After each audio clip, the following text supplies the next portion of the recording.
আসসালামু আলাইকুম বন্ধুরা, আমি এই প্রথম ভিডিও বানাচ্ছি। ভিডিওটা হচ্ছে রাজমিস্ত্রি ইউনিয়নের জন্য। আমি একটি রাজমিস্ত্রি ইউনিয়ন তৈরি করেছি 2022-এ। অনেক ভাই সবাই করেছিলাম, আমরা আত্মীয় স্বজনেরাই অনেকজনই আছে, কিন্তু এই ইউনিয়ন সত্যি ভালো হবে কি খারাপ হবে, এই জন্য আমি অনলাইনে এলাম সব ভাই বন্ধুদের কাছে জানতে যে এই ইউনিয়ন বানানো ঠিক হবে কি ভুল হবে। যদি ঠিক হয় তো ভাইয়েরা, সব রাজমিস্ত্রি ভাইয়েরা কমেন্ট করে জানাবেন যে আমি যেটা করছি রাজমিস্ত্রি ইউনিয়ন এটা সঠিক। এই ইউনিয়নে অনেক সুবিধা আছে।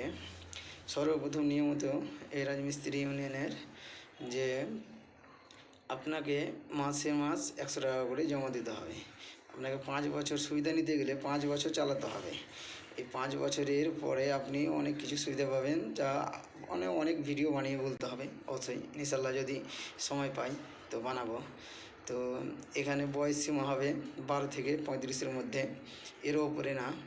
কিন্তু এখানে টাকার জমা দিতে হবে মাসে মাসেই শুধু। যে কেউ যদি ভাবে যে আমি 5 বছরের পয়সা একবার দেবো, তা হবে না, ওকে মাসেই লাগবে। বা কেউ যদি ভাবে যে আমি 2 মাসের পয়সা দিয়ে দিলাম, যে আমি 2 মাস পরে এই দিতে আমার অসুবিধা হচ্ছে, তো আমি 2 মাস আগে দিয়ে দিলাম, তাও হবে না, আপনাকে মাসেই রাখবে।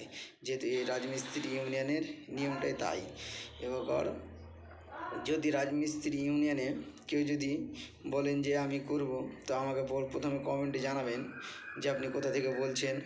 এই ইউনিয়ন শুধু ছেলেদের জন্য, মেয়েদের না। শুধু ছেলেরাই চালাবে আর ছেলেদেরই হবে।